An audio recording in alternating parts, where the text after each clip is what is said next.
Beautiful day, everybody. Hey, what's going on? What's going on? We are back with the Awakening Room podcast, episode 18. Hope everybody's doing well. And today we will talk about spiritual awakening. And I guess you probably say, well, we talk about that somewhat every time, but we're going to dedicate this entire episode to going through spiritual awakenings, multiple spiritual awakenings in your lifetime, and balancing the adjustments between what we know and how we operate after the awakening and our daily lives. So, recently, we watched this interview from a show called The Pulse. It was on YouTube, but the show is through Gaia. It's called The Pulse, and the host was interviewing an athlete that we follow in MMA, and they really got into his own journey of spiritual awakening, how he got there, and I guess just the different impact it had on his life and things, right? So I guess we can start off with uh, addressing what a spiritual awakening is. Yeah. I mean, I guess spiritual awakening would be different based on the individual, Mm-hmm. what they would view a spiritual awakening. Mm-hmm. So I guess, for example, like for Rashad was, which is the athlete, Mm-hmm. Rashad Evans, UFC, former light heavyweight champion and Mm-hmm. Hall of Famer.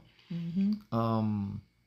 So they were interviewing Rashad, and I guess his viewpoint, and the reason I'm saying his viewpoint, I guess we'll get into that a bit later, but his awakening was more of an awareness Mm-hmm.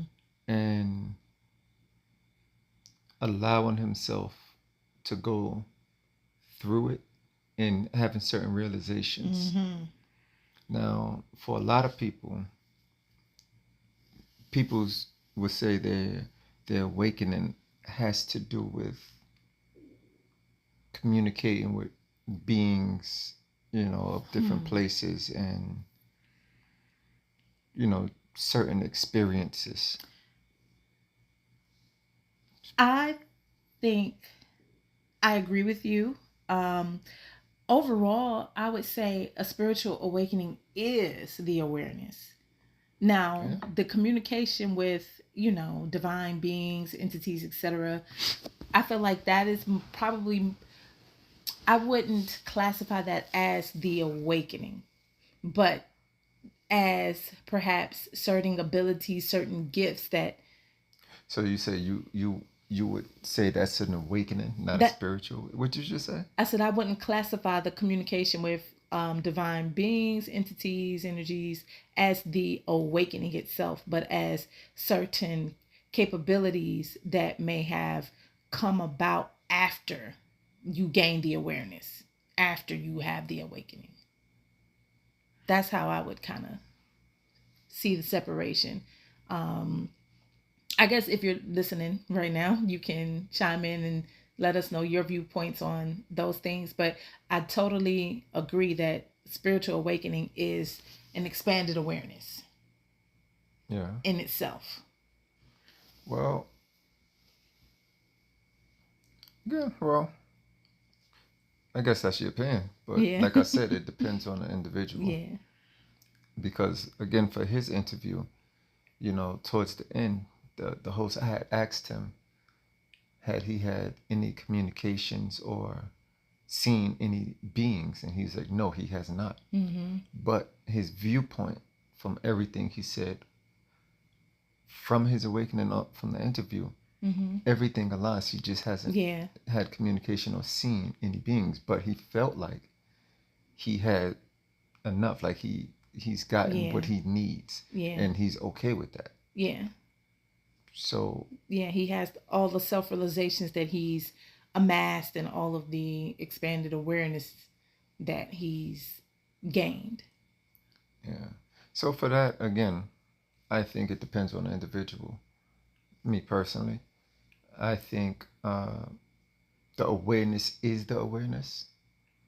Mm-hmm. You think you said spiritual awareness is more Is expanded? What you say? that the spiritual awakening is gaining the awareness, that's what it is. It is the awareness, it is the self-realization. That's what the spiritual awakening is, in my opinion. Okay. Um, well, like I said, I think it just depends on the individual on how they view it. Um, I guess and the reason I say that is because from our awakening, we've pretty much got all at once. Yeah. From what you're saying, the way you're saying it.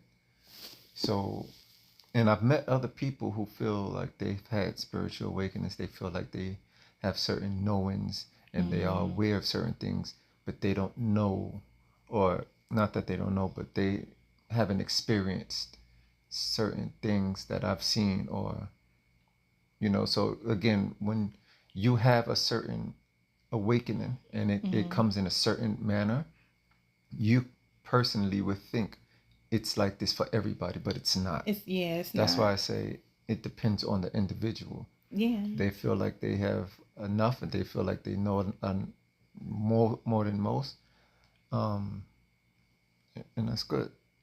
So whatever it feels for you and how you go about it.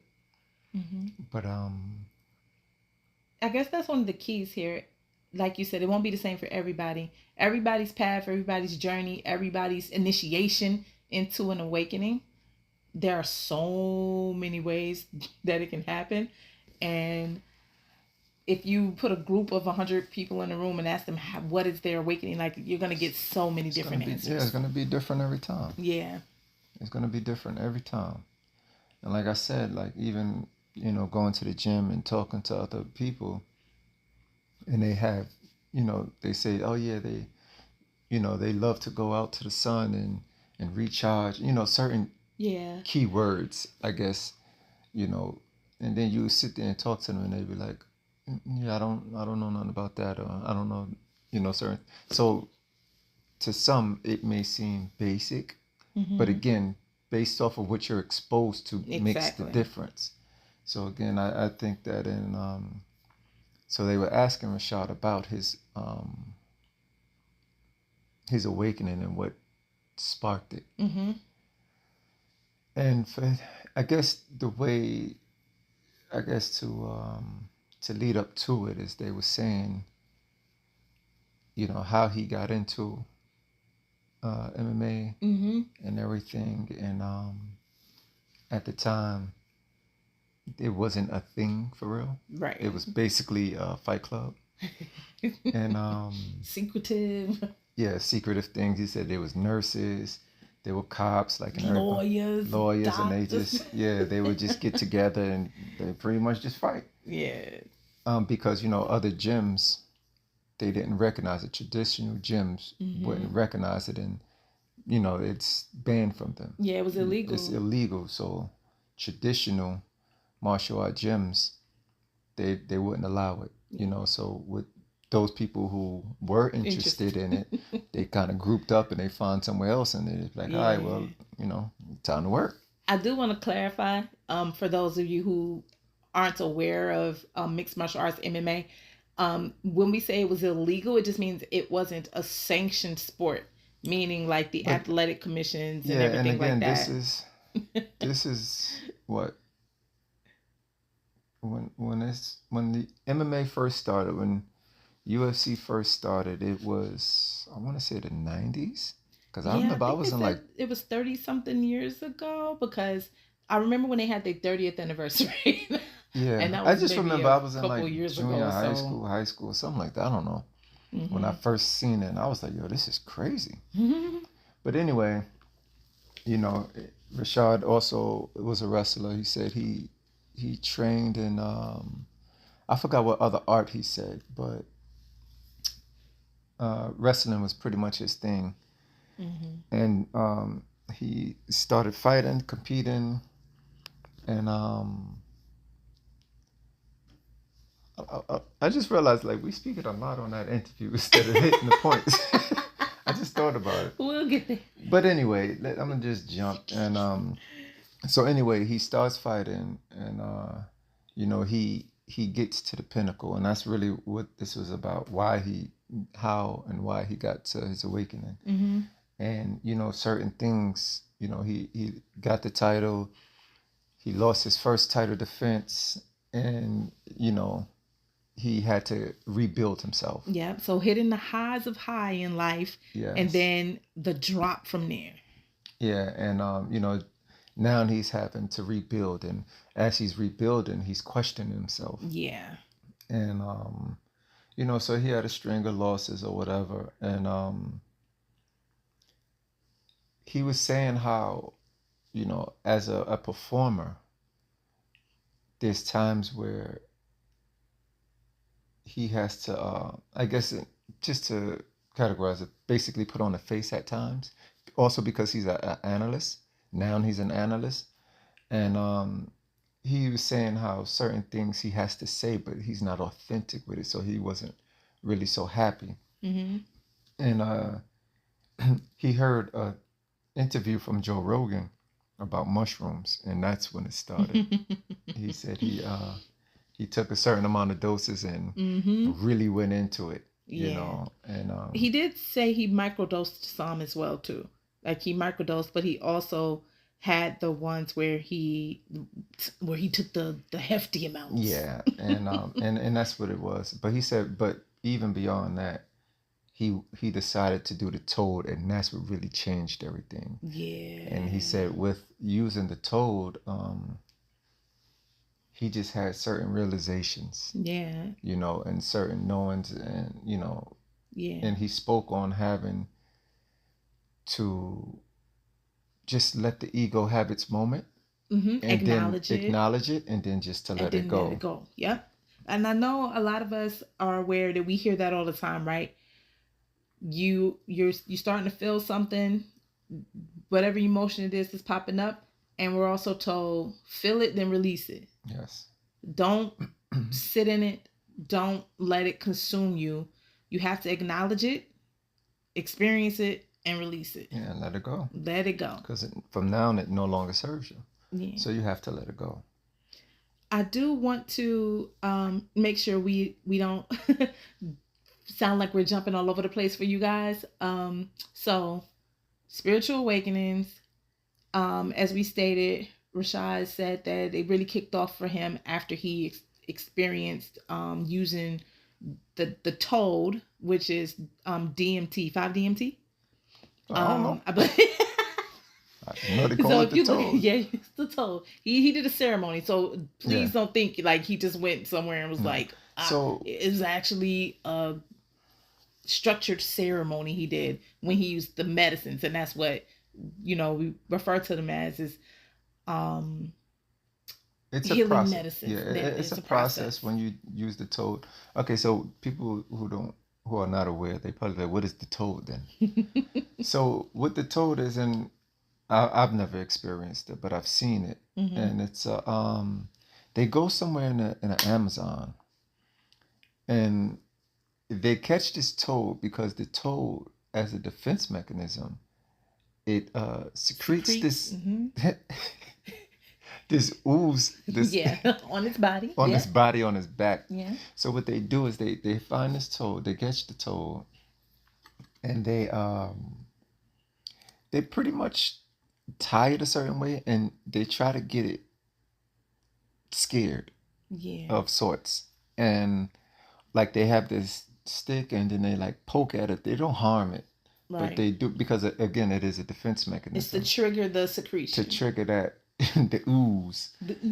So once they do it, they put it on like the tip of a stick, and I don't remember the exact process they use, but they go with the shamans and things of that nature. So again, it is a ritual of sorts. Well, it is a ritual. It's a ceremony. A ceremony, and they watch over you. Yeah. So it's not like you catch this toad, throw the ooze on something, and you go about your business. No, they actually it's a process. Yeah. And they watch over you the whole time, and it is a psychedelic, and it takes you deep into Your your subconscious, your subconscious. super So conscious. you're feeling your emotions, like certain thoughts you have, and it explains why you feeling the way you feel, why you view things the way you view it. And this is from the perspectives of those who've used it. I've never used it, so I can Right. speak from experience. Right. But that's something that you commonly hear. Like yeah, if you were to look into it, like just searching up videos on YouTube, we've seen people discuss the experience they had, like the different things that come up. Like yes, yeah, some of them see certain visuals, certain of them may hear certain voices or like things that are guidance for them. It's yes, always guidance for them, messages for them. And sometimes it's really just that inner self reflection where they're like, oh, this is why I acted like this, or this is why I've been doing that, and hmm, this is what I need to do going forward. Oh, so it's all of that. yes. Or And with that, he was saying how he just felt more aware of himself, mm-hmm. and that's really what it's about. And the way and why people, I guess, react the ways they do. One of the things I remember him saying is that he came to realize that he doesn't own anything, Yeah, he doesn't own and he anything. can't own anything. So So why would I hold on to these things? exactly, why let Why am certain I things so bother attached me? to certain things? Exactly, You know. because I can't own it anyway. So yeah, might as well just let it go. Yeah. Yeah. So it's like, and when people refer to experiences like that, it really sounds like it's almost like you can hear it in them, like that just let a lot of weight off my And that's what he shoulders said. because That's what he said. I can't I just can't hold it anyway. So yeah, I can't own it. So I ain't gotta worry about it. Yeah. So, it's like relief, like I didn't have to carry that all this time. Mm-hmm. And we are not saying you have to do something such as the toad or mushrooms to have a spiritual awakening. You can But it can help achieve that. aid. It can help aid it, but you can also achieve it. It could in any other ways too. I know I've heard people state doing things like yoga, breath work, Of course, yeah. Breath work is meditation good. practices. These types of things have helped people to gain spiritual awareness and awakenings, and also um, hypnotherapy Yeah. as well. So those are other ways that you can experience, and maybe sometimes it just happens. Just I don't know how to say. I guess organically, meaning maybe just one day the the switch just flips on, and I think that's the way I kind of want to approach having multiple spiritual awakenings, because I feel like through our own personal journey, um, because we've been told we've had multiple spiritual awakenings throughout our lives. We one of the moments that I can go back to is when we first started looking into the Zeitgeist movie. Oh, that was different. I Yeah. feel like At the that time, was a spiritual awakening for us as well. it was. It was. But and again, when you have, okay, so first of all, the zeitgeist, it bugged me out. First of all, it bugged me out. Zeitgeist actually did. A I don't lot know. for us. I was all over the place with that one movie. The I first was, one. yeah. The first I'm trying to Zeitgeist blew our explain mind in a way. And because this this was this this was was a a while ago. while Yeah. ago. We This. were in see, okay, just give a little backstory. I think we learned about it through our we were doing music, and we were on this on platform SoundClick, and some I of the don't even other remember how we rappers, came across that, some of guys. the rappers would talk about certain things like zeitgeist and stuff like that. And I feel like that's how we found out about it. One of the rappers, What was it, Sin? Kid Sin? Kidson, Yeah, I remember shout him. out. He ain't listening to this. He not, but shout out to you energetically. Um, Used to talk about all these things, the reptilians Conspiracies, controlling the government, conspiracy and theories, and we was yes, like, what are you talking talking about? about, and he's like, watch the movie Zeitgeist. So we watched Zeitgeist. Mind you, we still didn't know anything. We talked about some reptilians, but Right. we didn't know what he's talking about. But Not we at all. did watch Zeitgeist, and one of the first things, like I said, I was all over the place because certain things like really piqued my interest, and then I'm just like, Mm-hmm. certain parts, I'm just like, What? what? Like, what are you talking about? But Yeah. then it's just like, as they continue to explain things, I'm like, well, it makes sense. Yeah. Like these things line up, but like it lines up, but it still don't make sense because again, you get so caught into what society is Mm-hmm. and how society operates, and you're like, well, it all makes sense, but nobody thinks like nobody like where's this coming from? So again, it becomes that thing where the sheep goes with the herd, right? Yeah. One follows the other, and that's what makes the truth. But we all know now that that's not how that works.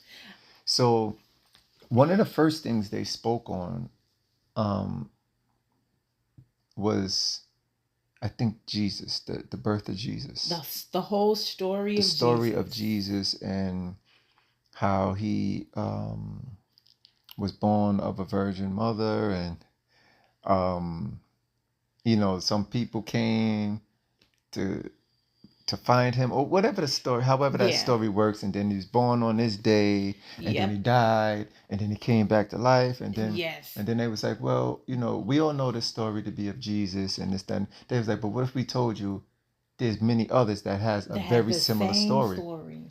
Mm-hmm. So I'm looking, I'm like, what are they talk like? This is interesting. Yep. So you telling me there's more Jesus?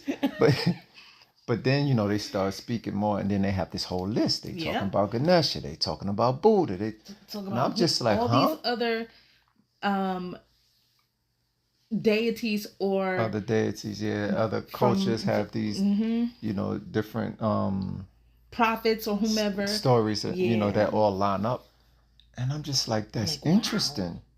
So I would say that probably sparked it. So there was two movies for Zeitgeist, and just so you know, we're not drifting off. It's still part of the awakening. Yeah. um, also doing music, people would, speak on the Illuminati and this and the third, Listen, oh my goodness. and I was like, what, the Illuminati? Oh, it's a secret government, and this and the third. And then they was like, you have to pay attention to the symbolism symbolisms, and videos. and that's when I really started to pay attention to that as well, Yes. symbolisms. And of course, for a lot of places, they use these symbols Mm-hmm. for whatever reasons, Mm-hmm. I'm going to say, that they want to use it for. Mm-hmm. But a lot of times, if you truly research what these symbols are, you will realize that What they it's not originally were. Yeah. it's not what society makes it to be. Right. Right? So they're making a monster out of a lot of cultures, certain deities or whatever the case is, That were which not is that not the way. truth. Yeah. Like I said, if you actually do the work, the research, and look into the symbols and to truly find out the origins of it, Mm-hmm. you realize a lot of it is false. Yeah. But those things, I would say, I agree with you, were Yeah. the start of the awakening for us, and realizing and paying attention to certain things. I will even go as far as to say, like, I used to listen. I used to love to sit and go through the quote unquote conspiracy theories on YouTube. And she really did. I going down the rabbit holes. I would wake up, she on the computer looking at and this I'd be stuff. like, "Ooh, did you hear this? Where they talking about such and such an event was a psyop, because if you look here and look there, and crisis actors, etc., etc." And going down rabbit holes, I was really enthralled into the videos of what was it about Michael Jackson.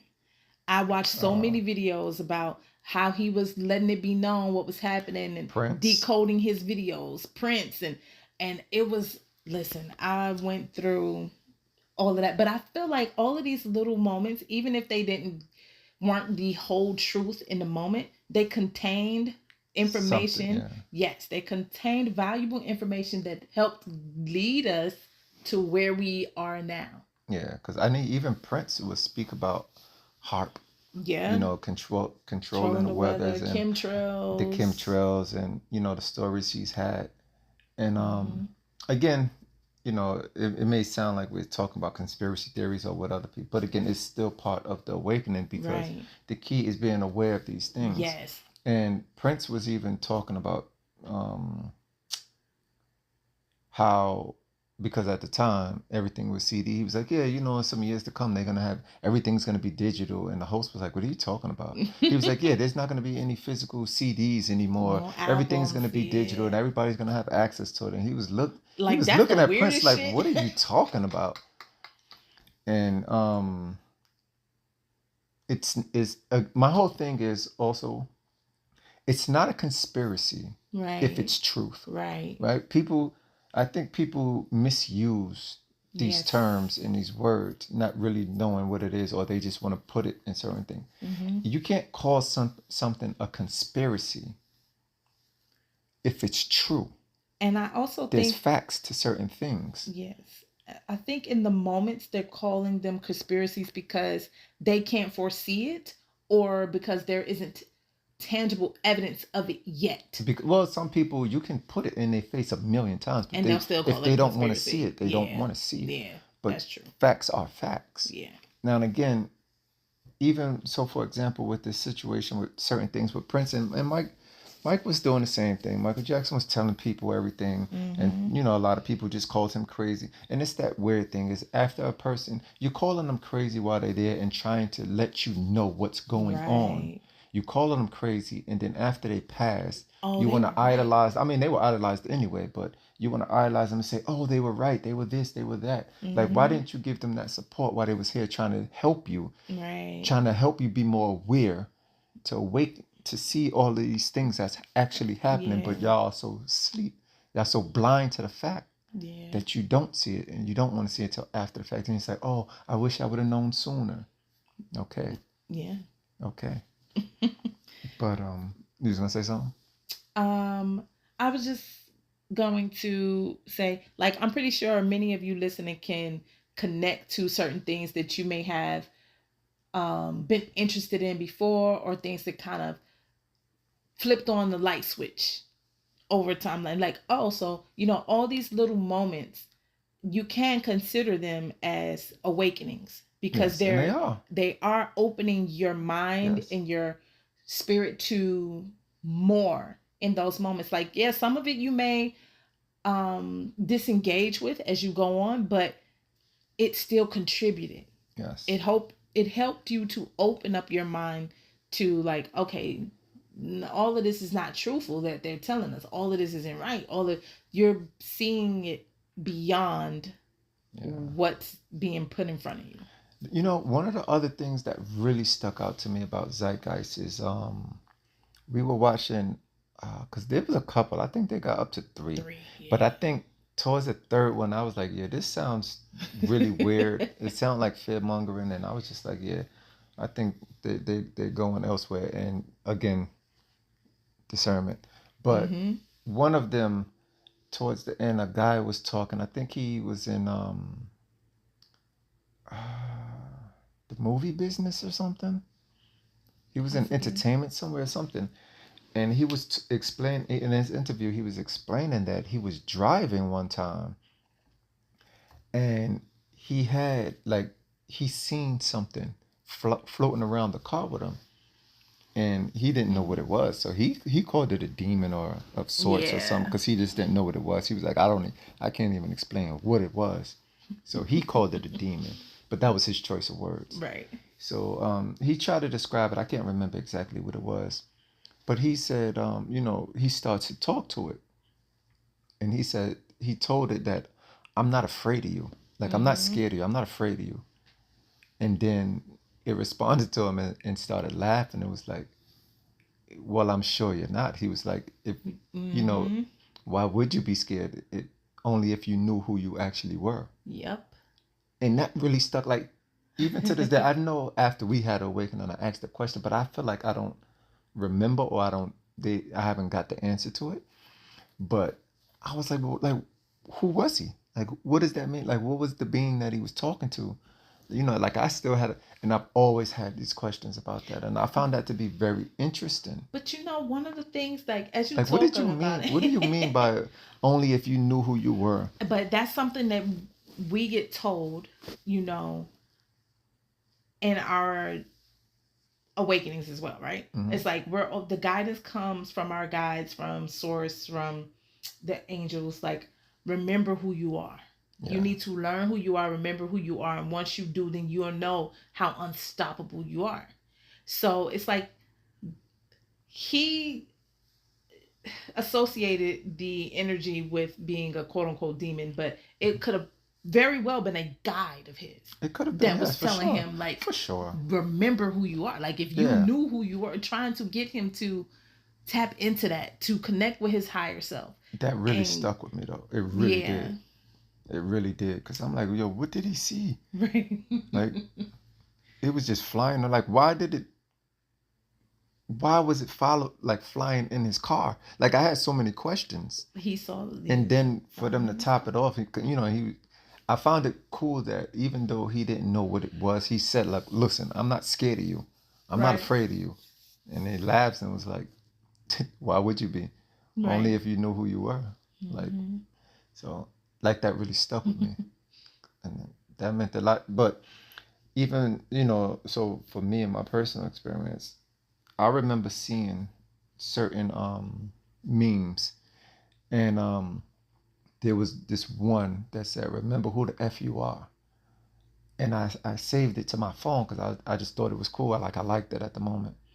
And I kept it on my phone. But after we had our awakening, they would give me that same thing. Remember who the F you are, Mm-hmm. And I was just like, huh. And then I remembered, I was like, wait, I know that's like I saved it. Mm-hmm. And so I pull it up on my phone, and then I made it my screen, Mm-hmm. my screensaver. Because then, it's just like, remember who you, like, what does that mean? Mm-hmm. And for a lot of people, a lot of us, we're always told that there's so much to us. Yeah. And in our daily lives, we play it so small because we don't know who we are. Mm-hmm. We are so much more, and we have so much more. Mm-hmm. But a lot of us are in the program of society, Mm-hmm. and it keeps us small. Yeah. It keeps So us occupied. it keeps you occupied. It keeps you in a certain thought process Mm-hmm. to where you can't and won't expand, and you don't think it's even possible to expand. Mm-hmm. But you have this.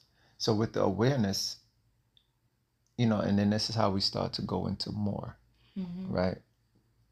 And have multiple awareness.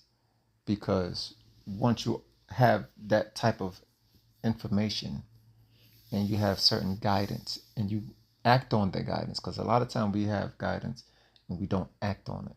So when you actually act on it, you start to realize certain things change, certain things shift. And as you do that, because a lot of times we don't, over time, like there's been plenty of people who ask, like, who are they actually? Mm-hmm. The actual frequency, the actual name, or how have you? And so my thing is this: once you know certain things that you're capable of, right? What do you do with it? Like, it's been 5 years for us, right? Mm-hmm. And we know who we are. We know who we are, but still, with that said, like, what does that mean? Right. Right? What does that mean? Okay, there may be certain traits or certain things, but what does that mean for you? Mm-hmm. How do you move forward with it? Yeah. And I think one of the things with that question is you may be thinking, well, what am I supposed to do with that? Like, how does that really, like, I know it. So, how does that pertain to me right now, right here? Like, what am I supposed to do with that information? And I think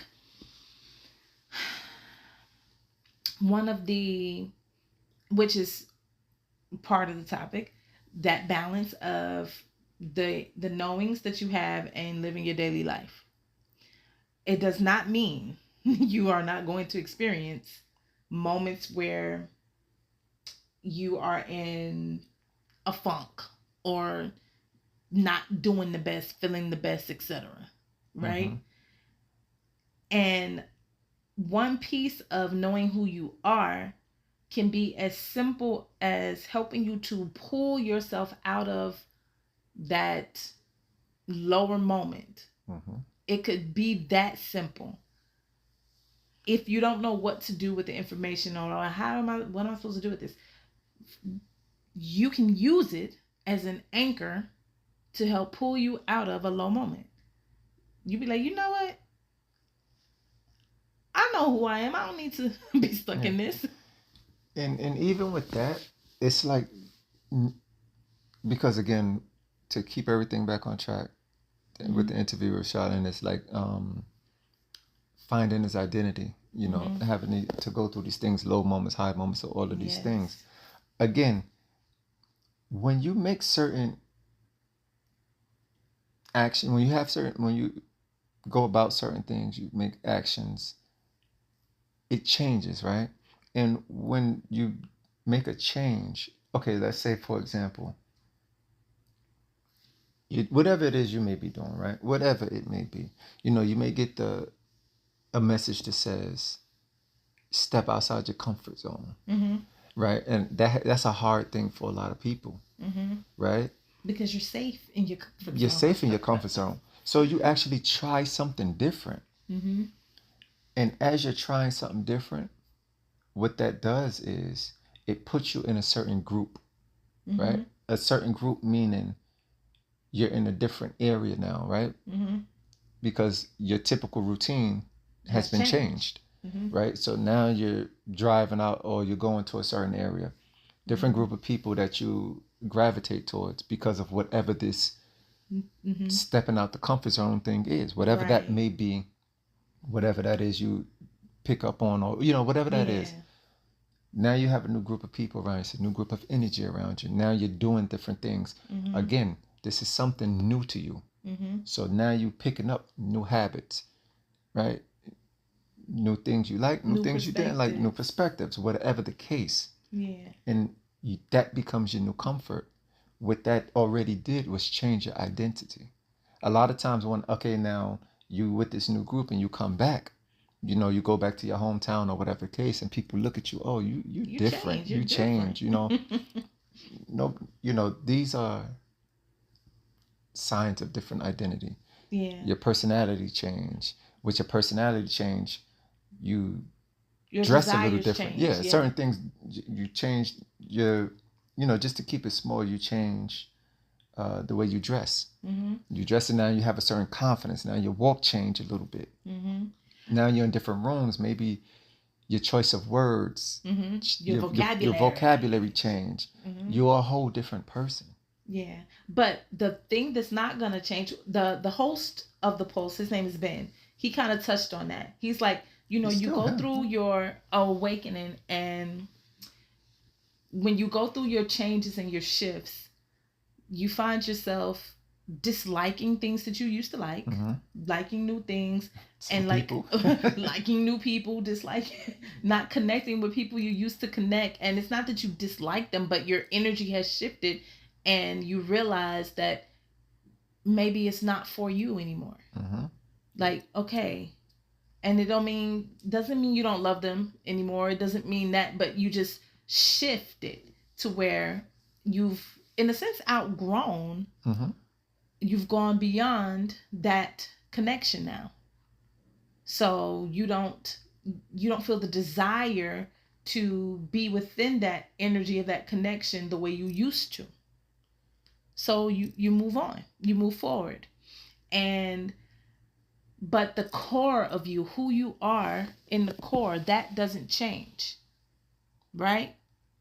That doesn't change. That's not changing. You are still yourself. There is a core identity of you. Remember who you are. That will always be that, right? So, when you are experiencing that that moment where you notice, I think he spoke about, and I think like this may be a common one for people once they go through different experiences and their awakenings, like certain quote unquote vices that you may have once been into, you shift away from. Oh, you know what? I just realized I don't drink anymore. I don't I don't smoke anymore. I don't crave chocolate chip cookies anymore. It could be the simplest little thing that you don't even think about until it dawns on you one time. It's like, hmm, like I'm not in that energy anymore. And it can happen with multiple things at multiple times in different moments. But you, that core identity of you, Rashad put it like this, he's a fighter, right? But he realized that identity of being a fighter, no, I'm not the fighter, but I have fight inside of me, and that will never change. Yeah. So he doesn't have to identify as I'm a fighter, I'm a fighter, I'm a fighter. And what that identification is doing to him, making him need to put on that I'm a fighter mask and perform a certain way to people's expectations and to his own projected expectation because of that label. But let all of that dissolve and just know at heart I have fight inside of me. Yeah, because that's one of the things he was saying. He said, you know, all he would do is consume. He's like, he would, anything he does, all he was doing is thinking about fighting. He goes, if he's not doing anything, he's watching fights. He's studying fights. And as a fighter, like, that really stuck with me as well, and to hear him talk like that, because I've got those messages too. And it was like, okay, you're a fighter, you're an athlete, but that's not all that you are. You are. And it's just like, it's weird because that's exactly what I do. Like, I could just be doing anything and I'm shadow boxing. She walks past me, I'll kick her, I'll throw combos at her. Like, I'm always thinking about combinations. I'm always thinking about combinations. Like, for no reason, I'll sit there. We could be watching a movie. I'll sit there and I'm moving my head and, it's like, and it's just so natural. Embedded. Yeah, it's like truly. So as he's talking about that, he's saying that, and I'm just like, wow. But the other thing I don't know is, I'm a big fan of Rashad Evans. Fan. Like, even before I started training, like, big fan of Rashad. And I actually, I coined him as my blueprint. Like, he's the blueprint that I use. And it's crazy because a lot of the other black fighters, like even modern fighters today, they all go back and say, like, oh, that's the OG right there. Yeah. Like, even the way certain fighters would dress, in MMA, people would just wear their typical, but he was the one that started coming out in suits and talk a certain way. And the way he came out, his nickname is Sugar.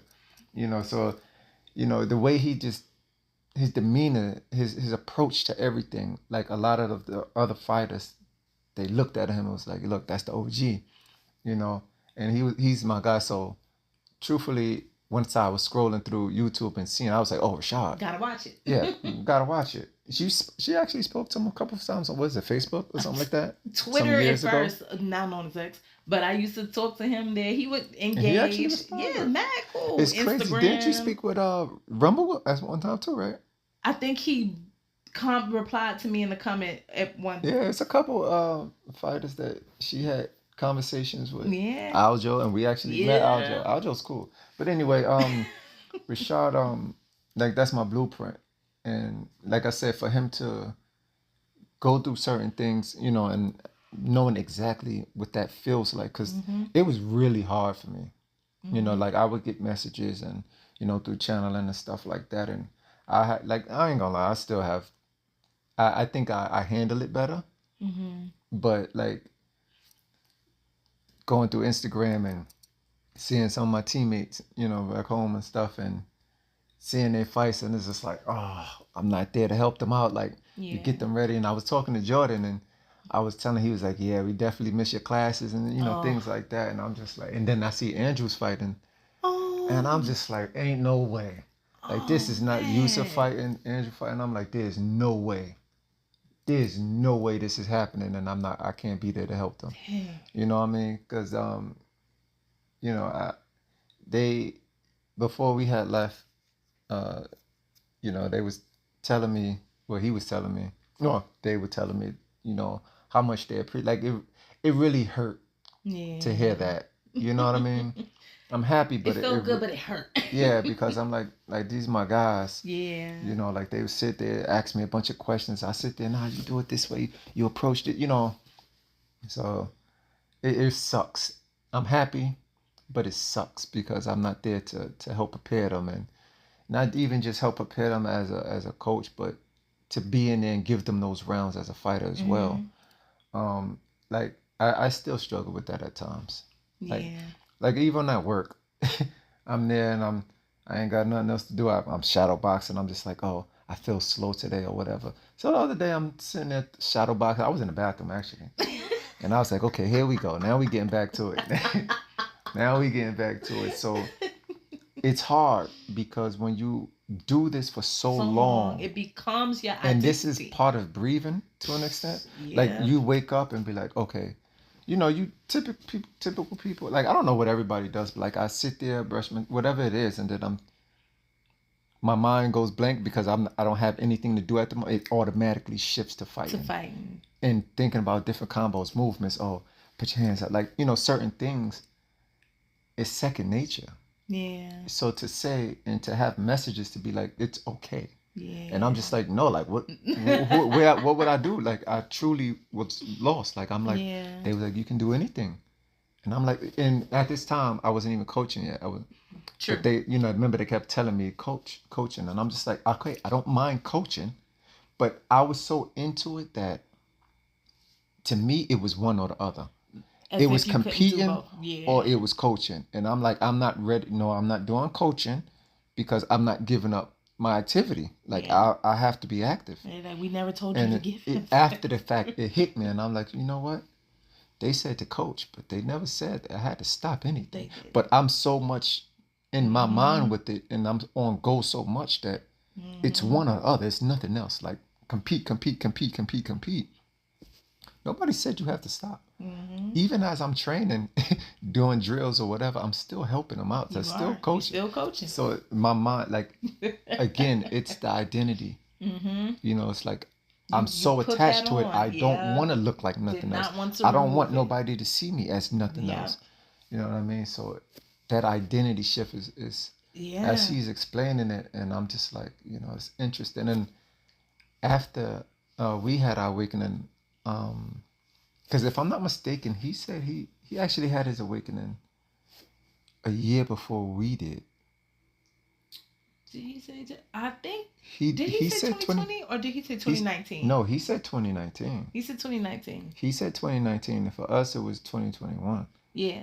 Well, so what we call the awakening was 2021, but they told us it did start. Yeah. Like, our awakening started before the big boom. The one we're calling the awakening. That's the big boom. Yeah, we calling that the big boom because certain situations, as I would say, certain situations kicked off, and things happened, and visuals of things, and I'm just like, oh, yeah, this is it. Yeah, but it definitely, like, legitimately started before. It started before. We just weren't aware. We just didn't know that was happening. Mean, we did, but didn't. We didn't call it that. We didn't call it that. But if you go back into, like, in recollection of all the things that we started practicing, like how we were doing the meditations, the way we started viewing things, and our perspectives on certain things started to shift. Our conversations started to shift. It was absolutely Yeah, in that awakening. is the Yeah. awakening. But the identity, Yeah. and so I get that. I do get that, Yeah. and it's very hard for you to be one way or be so stuck into a Mm-hmm. certain lane. And then Then shift. it says Yeah. shift. It's like, okay, you're shifting, but you are still who you are. You You're just are. expanding. Yeah. And a lot of times people have issues with that expansion because it's something unknown. Yeah, yeah. I mean, it is very much so unknown.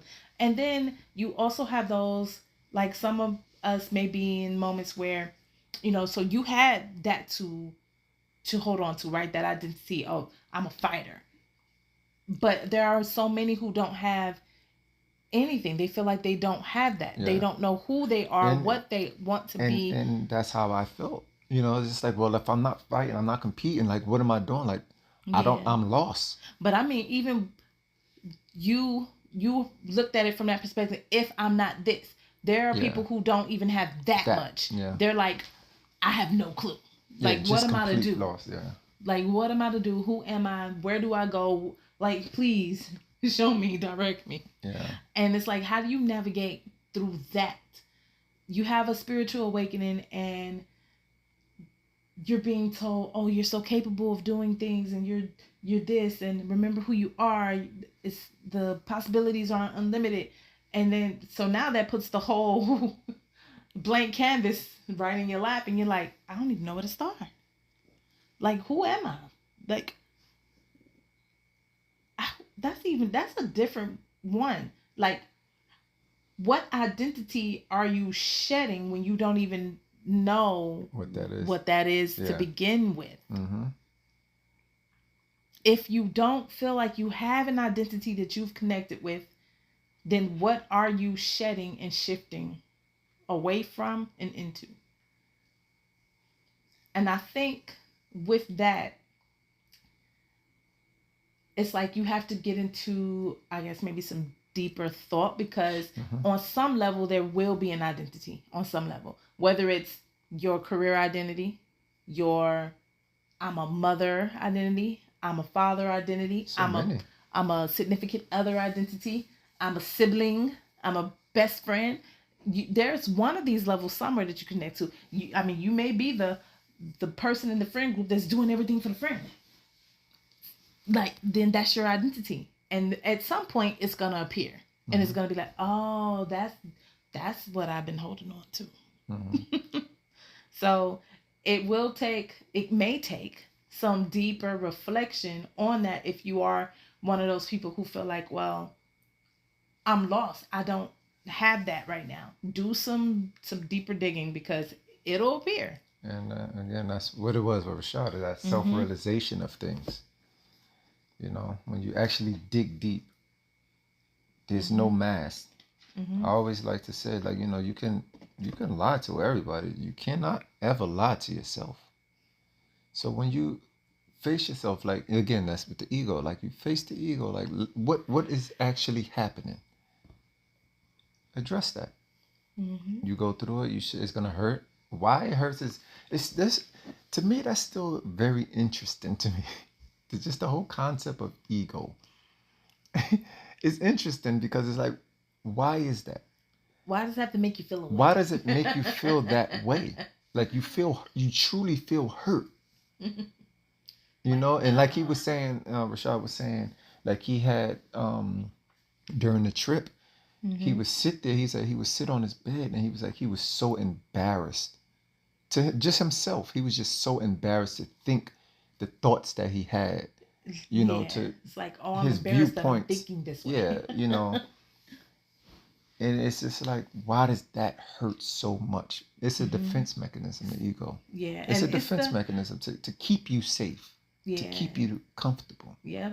And that's the level of it, right? So you have the thought, and then as you gain the awareness, you're like, man, I shouldn't have even been having those thoughts. But like, now, like you said, the ego comes in and makes you embarrassed about it.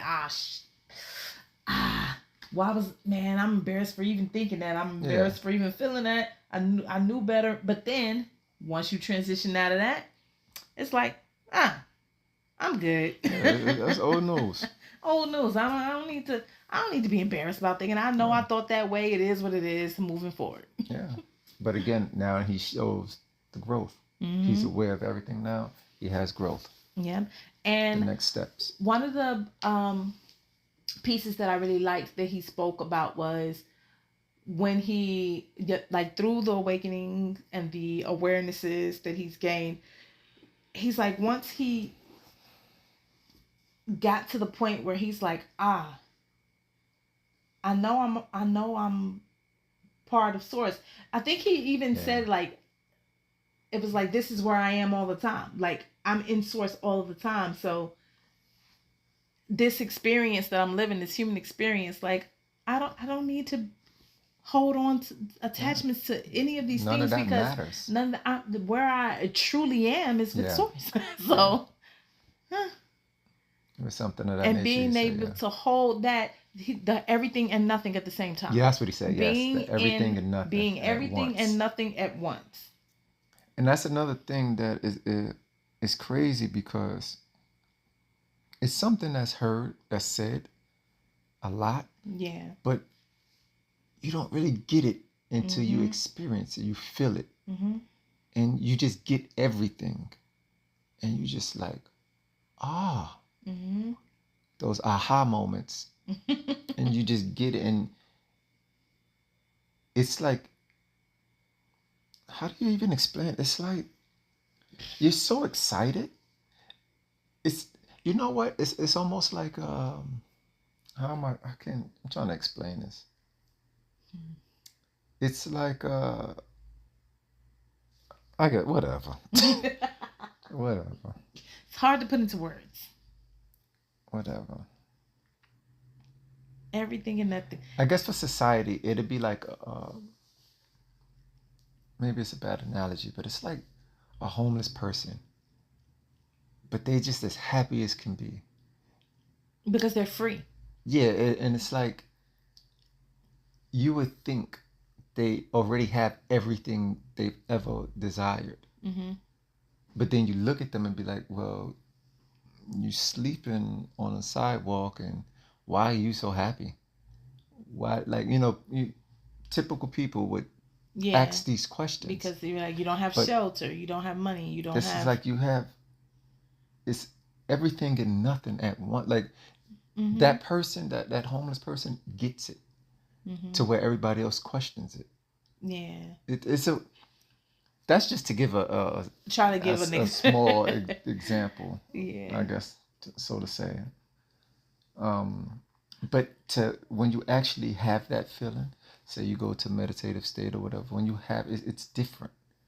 It's different. You feel empowered. Like, it's so many different things that happens. It's really odd. It's really odd. And I'm trying my best to explain it, because, again, there's certain phrases that's used often, and they're used, but you have to try to explain it, right? Like, truly dissect certain things. So it's like everything and nothing all at once. Yeah. Like, what does that mean? Knowing that you're connected to everything and nothing at the same time.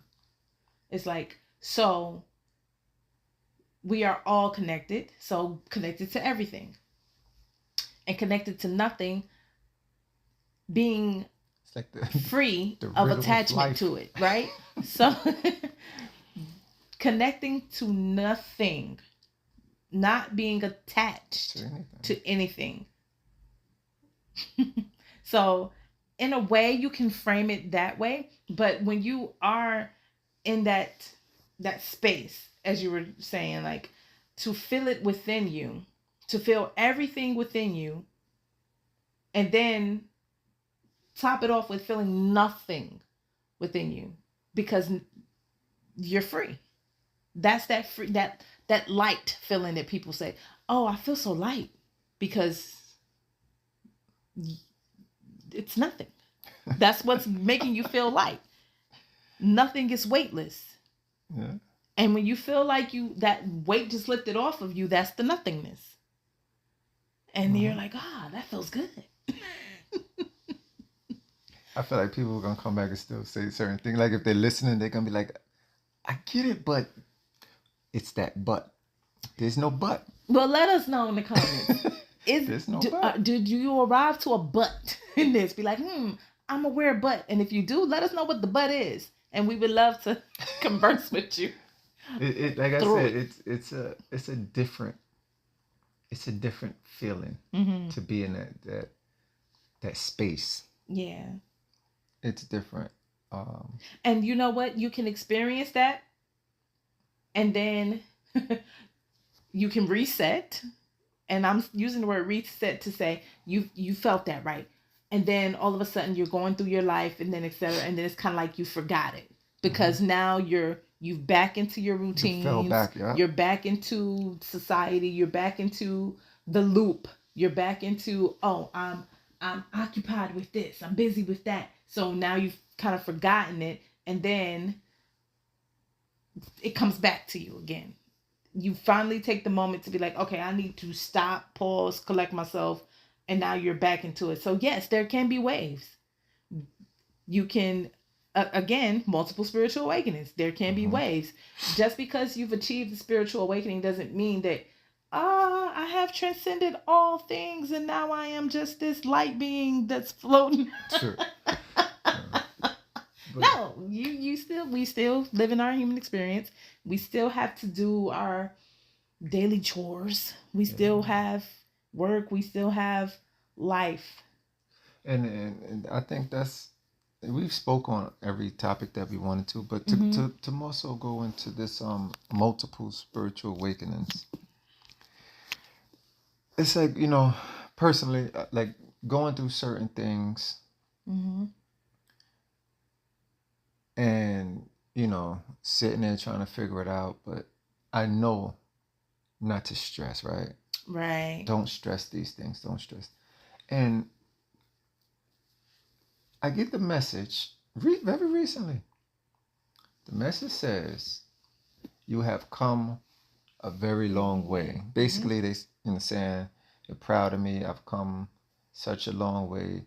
Certain things that I held on to, I don't respond certain ways. I don't, perspectives have changed. Perspectives have changed. And it's crazy because it's funny, but it's not funny. It's crazy because I don't respond those ways, right? I don't think those ways.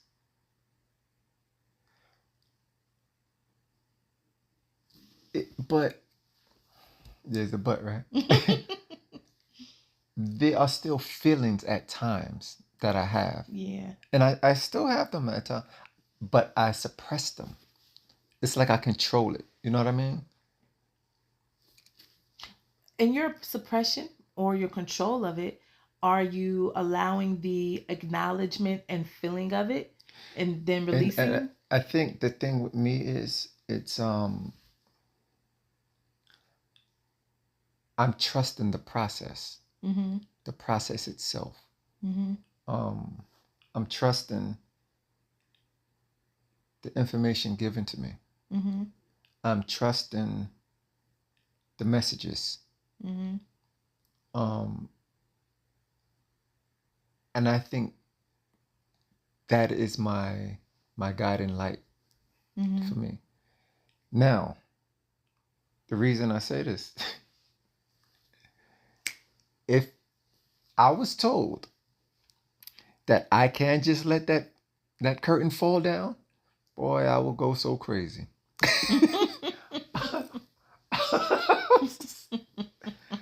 I would let it hang out, and all of the stuff that I've filled or whatever that I pushed to the side and, like, no, that's not how you handle it.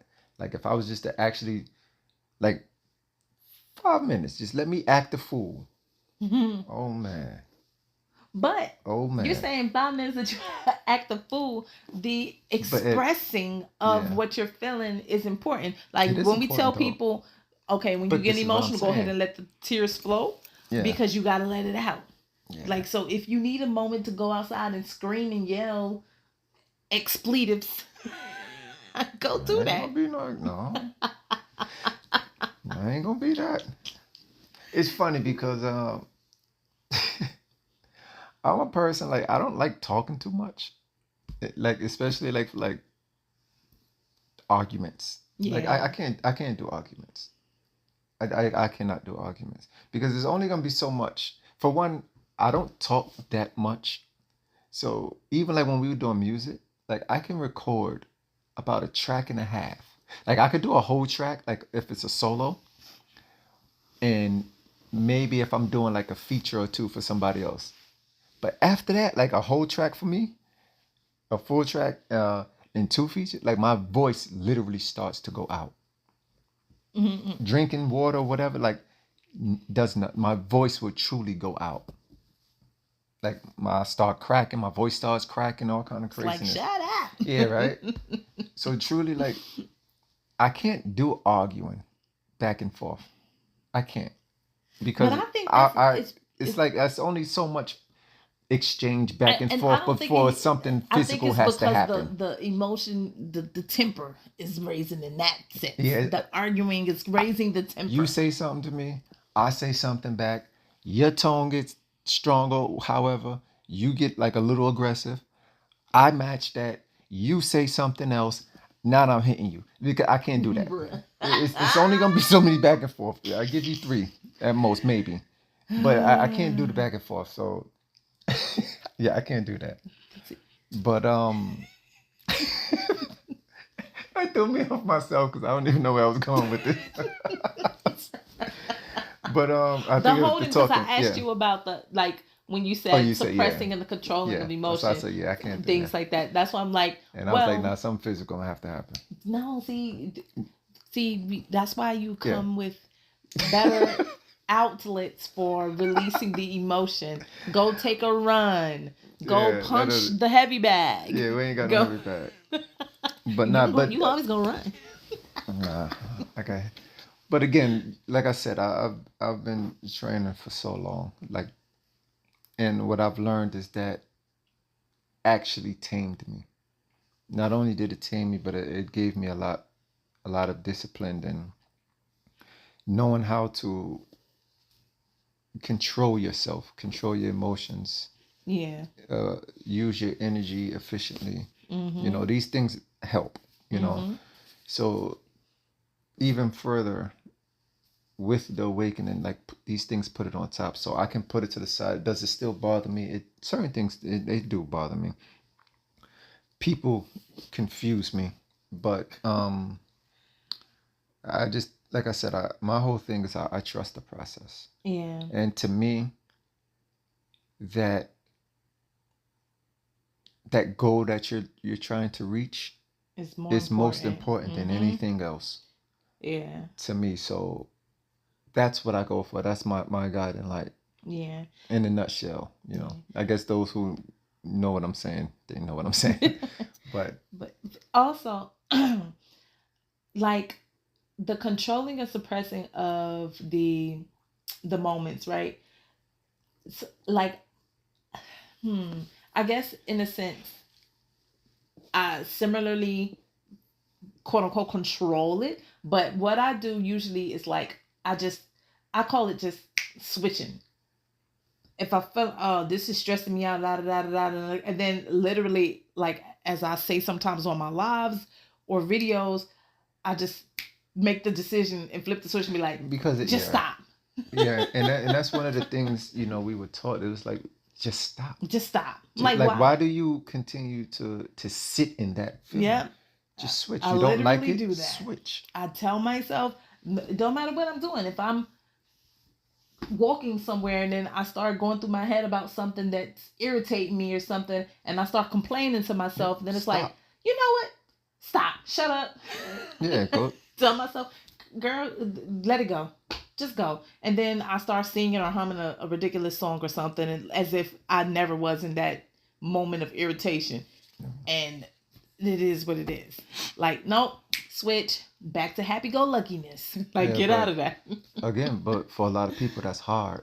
So to be able to be aware of that and to operate within that is a skill.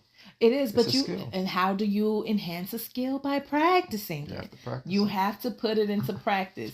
And I said that too the last time I was on live, and I said you just make the decision to flip the switch. Yeah, just do The it. more you do it, the easier it becomes. Yep. Does that mean something is not going to piss you off or irritate you? No, but you will find yourself being quicker at flipping the switch. Yeah. Yeah. Again, it changes when you have a goal. That truly changes. That changes everything. Yeah, even just think about it in the most simplistic form. If somebody has the goal of saving $2,000, what are they gonna do? They're gonna stop spending money on things that they don't need. That is a shift. Having that goal shifted you. If somebody has a goal, I want to become more physically fit, and then they consistently take the steps to do that, that's the switch. Any goal, any goal that you have that you're like, my goal is important, I'm going to reach my goal, you're going to start putting in the actions that are going to help you to achieve that goal. Yep. And that's what it Mm-hmm. is. So, do you feel like we addressed the topic fully? I hope we didn't do too many roundabouts to everybody. Awakenings. Yeah, the balancing, the identity. Yeah, going through the emotions of it. So balancing, like you said. Yeah. I don't know. That was everything, right? Anything else we need to touch? Like it? I think we did good. I think we did good on the topic. Yeah. So we are. That's it. We are welcoming you to share your perspectives. Let us know about your own multiple awakenings, or however you view them, what you think about the balancing. Talk to us. Yeah. And we will see you. Well, we will be back for the next one. All right, everybody. Love is love always. Love is love.